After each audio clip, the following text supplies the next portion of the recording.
You know that feeling when one tiny moment ruins your entire day. A stranger makes a careless remark. Your phone lights up with bad news. Someone you love says something sharp.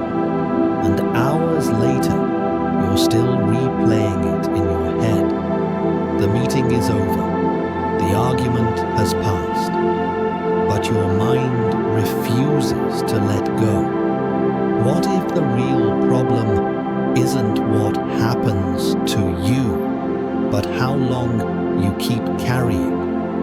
What if the most powerful thing you could learn right now is how to be untouched on the inside, even when life is far from gentle on the outside? Stay with this story, because in the next few minutes, you're going to see how one ordinary person went from being shattered by every comment, every setback, every wave of chaos, to becoming the calmest person in every room. The world around her didn't change, her schedule didn't get easier, but the way she held reality inside her did. And once you see how she did it, you'll never look at your thoughts, your emotions, or your room the same way again. There was a time when Lena felt like her life was happening at her, not with her. She woke up tired, scrolled for a bit, opened her messages, and felt the familiar rush of dread. Her boss needed something urgent. Her sibling wanted help just this once. A friend had sent a long voice note asking why she'd been so distant. Her brain answered in one sentence, "I can't keep doing this." But she did. She went to work. She smiled when she had to. She nodded through meetings, carried the weight of everyone's expectations, and kept ignoring her own. On the bus home that evening, someone bumped into her and muttered an insult under their breath. It was small, quick, thrown away like trash, but her mind grabbed it, turned it around, pressed it right against her heart. By the time she reached her stop, she was no longer thinking about the day. She was thinking, maybe they're right. Maybe I am the problem. Maybe I am nothing. You know how this goes. One sting, then a spiral. That night, Lena couldn't sleep. Her room felt crowded, not with people, with thoughts. Everything around her seemed to echo her chaos. Clothes piled on the chair, old messages on her phone, photos from a past relationship sitting in a box under her bed. Every object carried a story, half finished, unresolved. Her eyes landed on one random thing she hadn't touched in months. A thin paperback with a worn-out cover. She'd been handed it weeks ago by an older colleague who always seemed oddly calm. He had said almost casually, "If your mind ever starts eating itself alive, read a page of this instead." That night, she finally opened it. Inside were short notes, simple lines, no preaching. No, you must. Just quiet observations. Things like pain arrives, pain leaves. Suffering is how tightly you hold it in place. And an insult is a stone. It only hurts if you pick it up and press it to your skin. She read one page, then another, then another. Something strange happened. The problems in her life didn't shrink. Her to-do list didn't disappear. But for the first time in a long time, Her breathing slowed, not because the world went quiet, but because she did. Over the next weeks, Lena didn't become a monk. She didn't move to a mountain or quit her job. She did something far more radical. She started changing how she met small moments. The next time someone snapped at her at work, the old reflex flared up. Her chest tightened. Her mind fired back with 1,000 silent comebacks. But another thought slipped in. This is a stone. I can hold it, or I can let it fall. She imagined the words hitting the ground between them. Not her chest, not her heart, just the floor. She still felt pain, but it moved through her instead of nesting in her. That tiny shift hurt less than fighting back, and it left her with something she hadn't felt in a long time: power. Here's the first quiet secret she learned: not every attack deserves a defense. Some of them deserve your silence. When you respond to every insult, you surrender your mind to whoever is the angriest that day. When you pause, take a breath, and let someone else's chaos stay where it belongs. With them, you begin to taste a different kind of strength. Not loud strength, not dramatic strength. A strength made of stillness. But there was a problem. The real battle wasn't with other people. It was with the voice inside her own head. One evening, Lena was sitting at the kitchen table, staring at an email she'd written. It was polite, professional, reasonable. Her finger hovered over send. Her mind whispered, "They'll judge you. They'll ignore you. They'll think you're annoying." She almost deleted the whole thing. Then she remembered a line from the book. Two judges live in your life. The one in other people's minds, and the one in your own.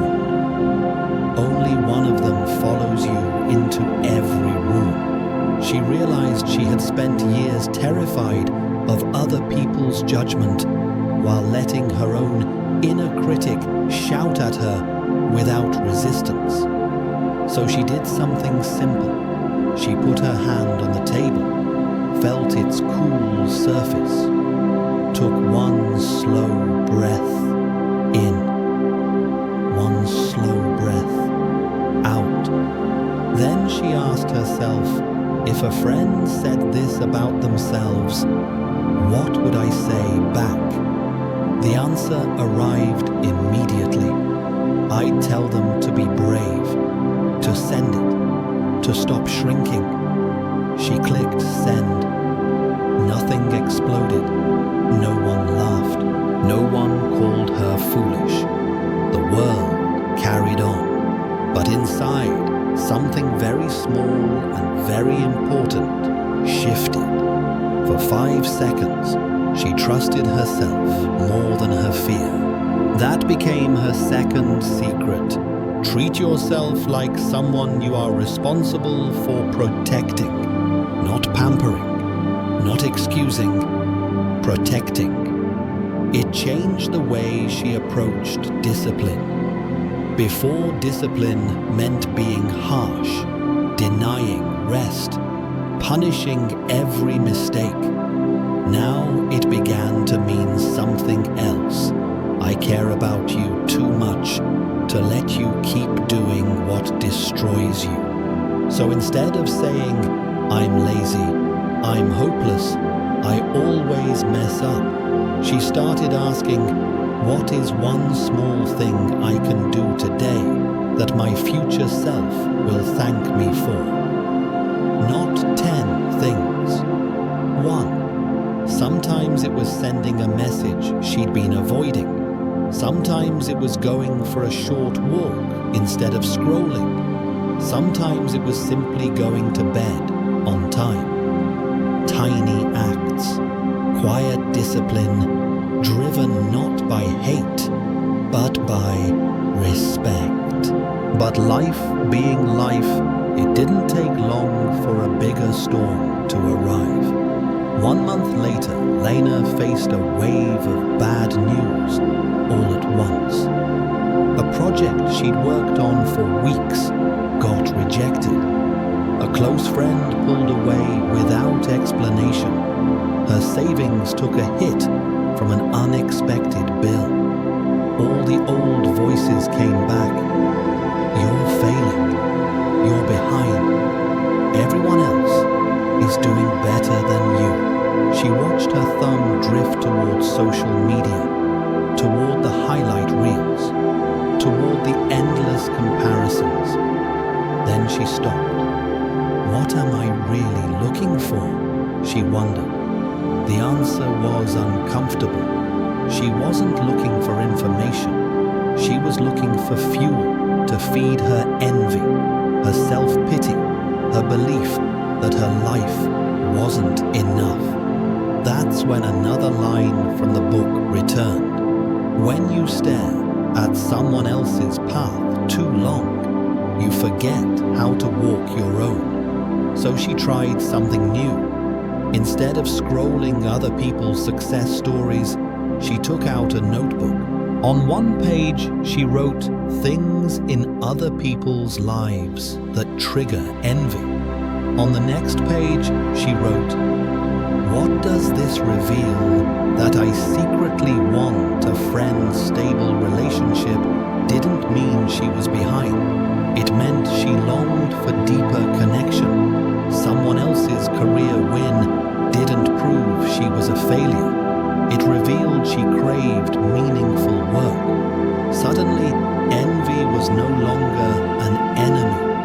It was data, a quiet arrow pointing toward her own hidden desires. And that unlocked the third secret. When envy appears, don't attack yourself. Ask it what it's trying to show you. If you learn to decode it, envy stops being poison and becomes a compass. Still, something was missing. Lena was learning to handle insults, to practice kinder discipline, to decode envy. But her mind still felt crowded. Her sleep still felt shallow. One weekend she stood in the doorway of her bedroom and really looked. Not with tired eyes, not on autopilot. Piles of clothes, dust on surfaces, old messages flashing on her phone, chargers tangled on the floor, documents on the nightstand reminding her of unfinished tasks. Her bed was supposed to be a place of rest. It had quietly become a filing cabinet for stress. Another line from the book echoed in her mind.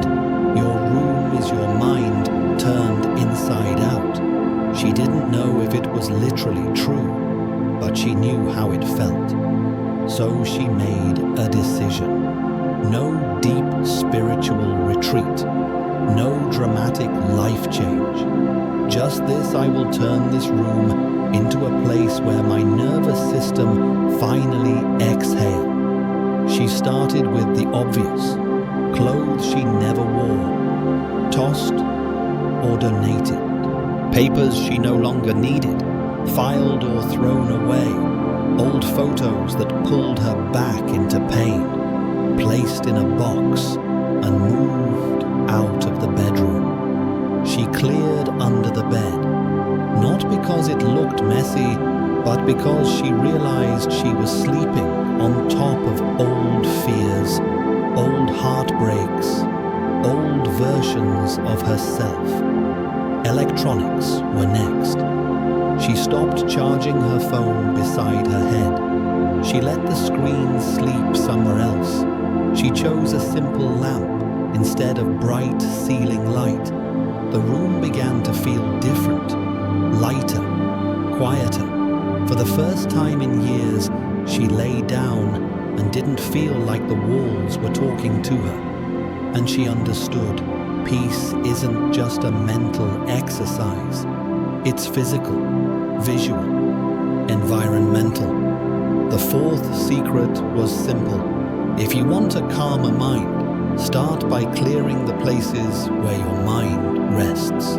As her outer space softened, her inner rituals did too. She began starting the day in a new way, not by hunting for her phone, but by noticing something small and real. The weight of the blanket, the sound of birds outside, the way light slowly appeared on the wall. Some mornings, she placed one hand on her heart, one on her stomach, and whispered, "Okay, mind, I see you.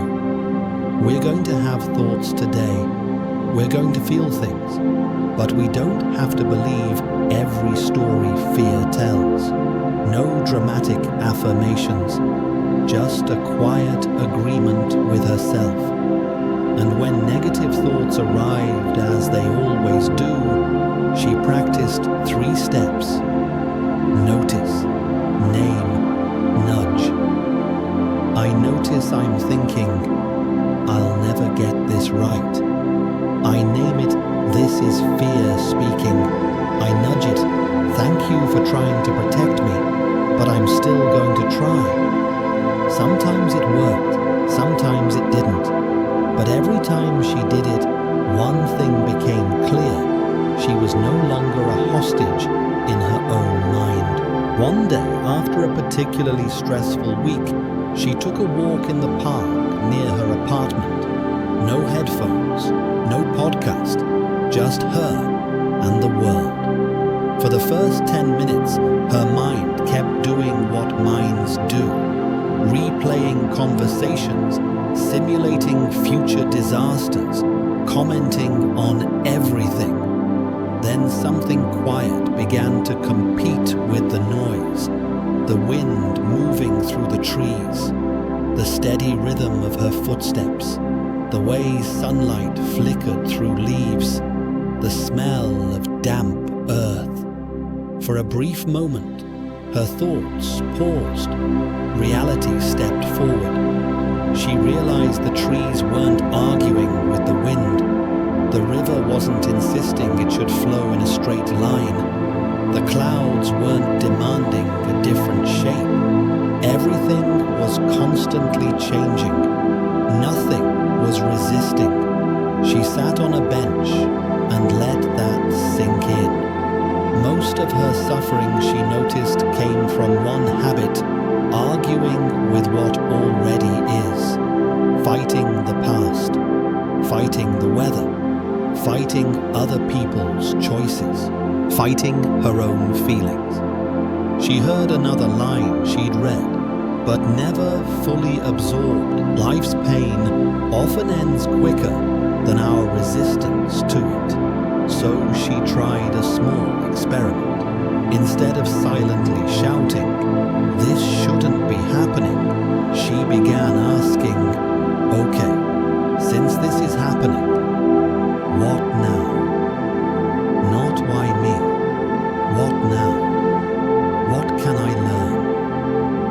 Who can I ask for help? What can I let go of? What is outside my control that I can finally stop wrestling?" This didn't make her problems disappear, but it did something more important. It ended the war with reality. That became her 5th secret. Acceptance is not surrender. It's stopping the fight with what has already arrived, so your energy is free for what you can actually shape. Of course, acceptance doesn't mean passively enduring everything. It means seeing clearly enough to decide wisely. One afternoon, Lena found herself in the middle of a heated argument. A friend had said something that cut deep. She felt herself gearing up to defend, to attack, to win. Her body tensed, her heart raced. She remembered one phrase: between what happens and what you say next, there is a tiny doorway. That doorway is your freedom. She did something unusual. She shut her mouth, took one deep breath in, one long breath out, and said very slowly, "I want to understand what you're feeling, but I can't hear you clearly if I'm busy trying to be right." The tone shifted, not immediately, not magically, but the energy in the room dropped a level. They both started talking less to win and more to be understood. The argument still hurt, but it became a bridge, not a battlefield. She discovered the sixth secret. In conflict, your greatest weapon is not sharper words. It's a calmer nervous system. The calmer you are, the more clearly you see, the more wisely you respond. Over time, Lena realized something almost shocking. None of these secrets had changed the world. People were still unpredictable. Bills still arrived. Relationships still took work. Her job was still demanding, but her relationship with all of it had completely transformed. Insults became information, not identity. Envy became a mirror, not a verdict. Setbacks became training, not proof of failure. Her bedroom became a sanctuary, not a storage unit for stress. Silence became a refuge, not a threat. Her mind became a tool, not a tyrant. And one more realization arrived softer than all the rest. Everything was temporary. The arguments, the joy, the confusion, the clarity. Nothing stayed. Not the good, not the bad. At first that scared her, then it freed her.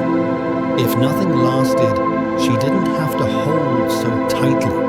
She could savor the sweetness, endure the bitterness, and trust that both would pass. That was the seventh secret. Impermanence is not a curse. It is the reason every moment matters. So where does that leave you? You don't need to remember every idea. You don't need to turn your life upside down by tomorrow. But you can do what Lena did. You can start small, right now, today. Choose one place to begin. Maybe it's this. The next time someone throws careless words at you, imagine them as a stone mid-air. Ask yourself, do I really want to catch this? Let it drop. Or this tonight before sleep. Remove one object from your bedroom that drags your mind into the past or into stress. Replace it with something that makes your body soften even just a little. Or this tomorrow, when your mind says, "I'll never get this right," pause. Name it. Nudge it. I hear you. Your fear. But I'm still going to try. Or this, go outside. Even for 5 minutes. Look at something that is older than your worries. A tree, the sky, a river. Let it remind you that life has been flowing long before this problem and will continue long after. You don't have to master all of this to feel a difference. You only have to begin. Here's the gentle twist. Most people come to teachings like these hoping for one thing. I want the world to stop hurting me. But what you've actually been given is something far more powerful. The ability to stop hurting yourself with the world. Life will still be loud, People will still be imperfect. You will still have days when your mind feels like a storm. Yet inside all that noise, you can build what Lena built. A quiet place that doesn't break when someone else shouts. A soft strength that doesn't disappear when plans fail. A clear eye that can see the good even through the fog.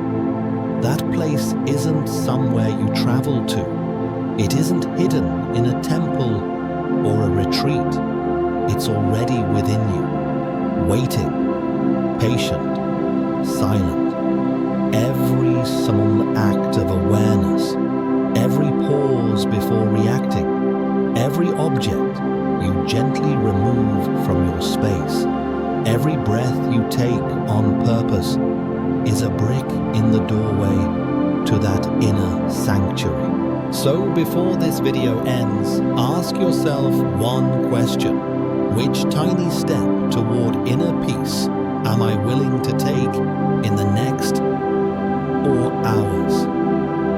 Not someday, not when life calms down.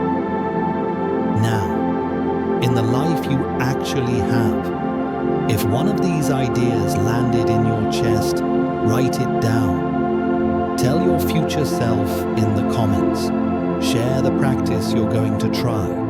That way, when tomorrow gets loud again, you'll have a quiet reminder waiting for you. And if you want to keep walking this path of calm strength, Buddhist wisdom, and practical inner peace, you can stay close. Subscribe. Turn on notifications, not for the numbers, but so that when the next storm hits, you don't have to search for this calm. It will already be here waiting. The world may not grow gentler, but you can. Peace doesn't begin when life finally behaves. It begins with one small step taken in the middle of the mess. Maybe this is yours.